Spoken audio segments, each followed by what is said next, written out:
আল্লাহ সুবহানাহু ওয়া তাআলার মহান দরবারে লাখো শুকরিয়া আদায় করছি, যিনি আমাদেরকে প্রত্যেক জুমার নামাজকে সালাতুল জুমা আদায় করার জন্য মসজিদে আসার তৌফিক দান করলেন। এজন্য বলি আলহামদুলিল্লাহ।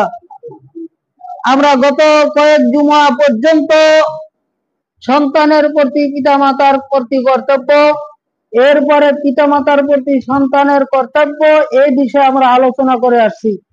আজকেও তারই ধারাবাহিকতায় আলোচনা চলবে ইনশাআল্লাহুল আজিজ।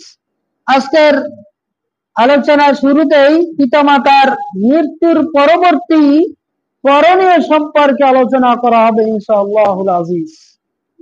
পিতামাতার মৃত্যুর পরে সন্তানাদি কি কি তাদের জন্য করতে পারে, এগুলো আমাদের জেনে নেওয়া দরকার। কি দরকার নয়? অবশ্যই দরকার। তার মধ্যে একটা হচ্ছে পিতামাতার মৃত্যুর পরে তাদের জন্য দোয়া করা, বিশেষ করে দোয়া করতে হবে। এরপরে তাদের যে ওসিয়ত গুলো রয়েছে পিতামাতাদের, সেই ওসিয়ত গুলো পূরণ করা। এমনি ভাবে পিতামাতাদের যদি ঋণ থাকে, ঋণ গুলো পরিশোধ করে নেওয়া। এমনি ভাবে বদলি হক যদি থাকে, তাহলে বদলি হক গুলো পুরো করা। এমনি ভাবে দান সাদাকা তাদের জন্য করা। কাজা যদি রোজা থাকে সেগুলো পালন করা। এমনি ভাবে আত্মীয়দের সাথে সম্পর্ক রাখা। এমনি ভাবে পিতামাতাদের যে বন্ধু বান্ধব রয়েছে তাদের সাথে সদাচরণ করা। এই বিষয়ে সামনে আলোচনা করতেছি ইনশাআল্লাহুল আজিজ।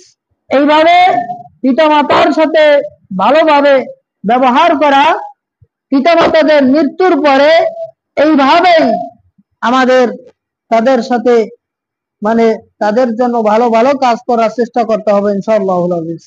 হাদিসের বর্ণনা রয়েছে আবু সাঈদ রাদিয়াল্লাহু তাআলা قال বাইনা নাহনু ইনদা রাসূলিল্লাহ সাল্লাল্লাহু আলাইহি ওয়াসাল্লাম।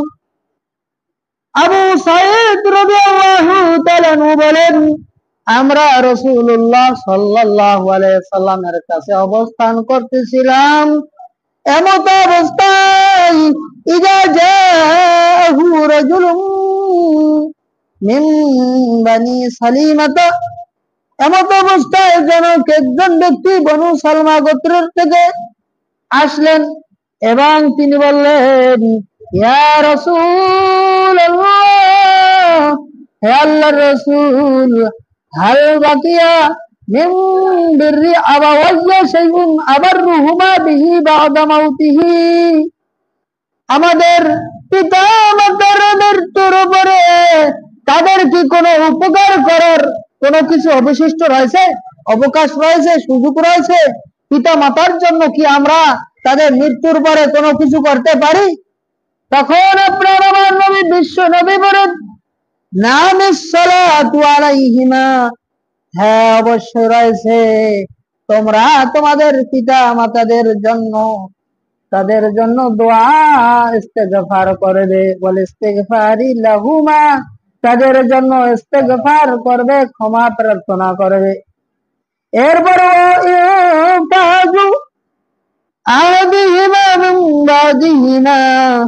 এবং তাদের সকল প্রকার প্রতিশ্রুতি পূর্ণ করে দিবে। ওয়াসিলাতুর রাহিমিল্লাতি লা তুসালু ইল্লা বিহিমা, এবং তোমাদের যেই সকল আত্মীয় স্বজন রয়েছে তাদের সাথে ভালো আচরণ করবে, তাদের সাথে সৎ আচরণ করবে। ওয়া ইকরামু সাদিকিহিমা, এবং তোমাদের পিতা মাতাদের যেই সকল বন্ধু বান্ধব রয়েছে ওই সকল বন্ধু বান্ধবদের সাথে ভালো ব্যবহার করবে, তাদের সাথে সম্মানজনক আচরণ করবে, তাদেরকে সম্মান করবে। সুবহানাল্লাহ। তার মানে পিতা মাতার মৃত্যুর পরে এই সকল বিষয় আমরা করতে পারি কি পারি না? পিতা মাতার মৃত্যুর পরে তাদের জন্য ক্ষমা প্রার্থনা করা জরুরি। কোরআন কারীমে আল্লাহ সুবহানাহু ওয়া তাআলা বলেন, ওয়াখফিজ লাহুমা জানাহাদ যুল্লি মিনার রাহমা, আর তোমাদের বিনয়ের ডানাগুলো অবনত করে দাও, দয়া পরবশ। ওয়াকুর রব্বি রহমহুমা কামা রাব্বায়ানি সগীরা, তোমাদের বিনয়ের ডানাগুলো অবনত করে দয়া পরবশ তাদের জন্য দোয়া করো।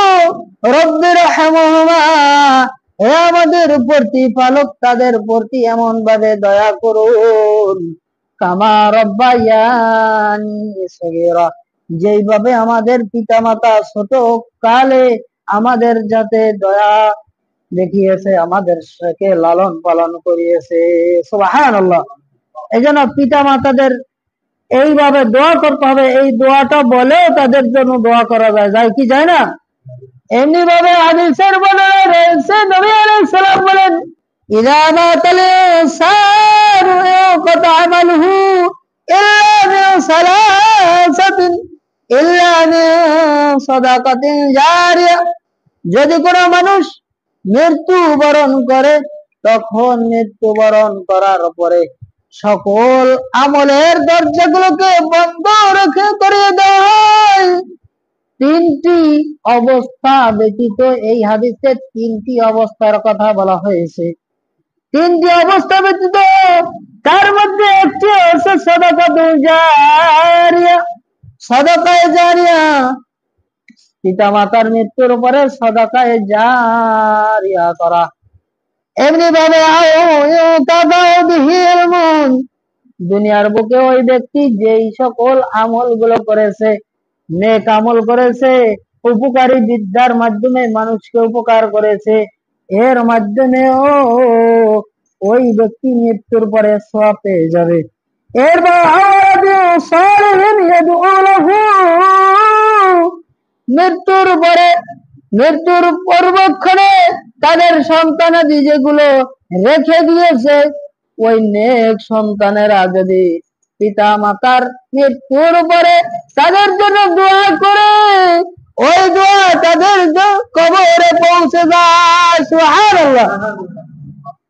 অর্থাৎ মৃত্যুর পূর্বেই সন্তানকে এমন ভাবে গড়ে তুলতে হবে যাতে মৃত্যুর পরেও যেন তারা তাদের জন্য দোয়া করে, ঠিক কিনা? এভাবে গড়ে তোলা দরকার কি দরকার নেই? অবশ্যই গড়ে তোলা দরকার। ইতিপূর্বের আলোচনা তো বলেছিলাম সন্তানের প্রতি পিতামাতার কর্তব্য। এই আলোচনাতে ছিল পিতামাতা সন্তানকে কিভাবে গড়ে তুলবে, সেখানে আলোচনা করেছিলাম সন্তানকে দিনদারিতা করতে হবে, তাদেরকে দিন শিক্ষা দিতে হবে, তাদেরকে ছোটকাল থেকেই দিনই পরিবেশে গড়াতে হবে। তাহলে সেইভাবে যদি আপনি আমি গড়িয়ে না তুলতে পারি, তাহলে বড় হয়তো ও তো মারধর করবে, ও তো গালিগালাজ করবে, ও তো কটু কথা করবে, ও তো আপনার সাথে সম্পর্ক ছিন্ন করবে, ঠিক কিনা? এজন্য এমন ভাবে গড়ে তুলতে হবে। এখন সময় রয়েছে, সন্তানদেরকে ভালো ব্যবহার করুন, তাদের সাথে সেইভাবে গড়ে তুলুন যাতে আপনার মৃত্যুর পরে কবরের কাছে গিয়ে দোয়া করতে পারে।